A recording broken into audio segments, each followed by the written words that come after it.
warning for southwestern Kankakee County in northeastern Illinois, north central Ford County in east central Illinois, northwestern Iroquois County in east central Illinois, until 6 p.m.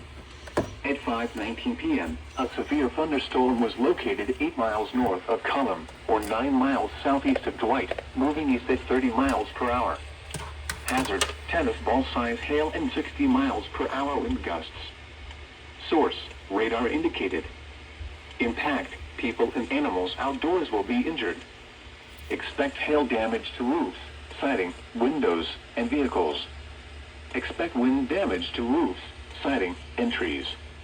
Locations impacted include Herscher, Clifton, Limestone, Barnfield, Buckingham, Cavalry, Kempton, Reddick, Stell, Irwin, and Union Hill. For your protection, move to an interior room on the lowest floor of a building. A tornado watch remains in effect until 11 p.m. for northeastern and east central Illinois.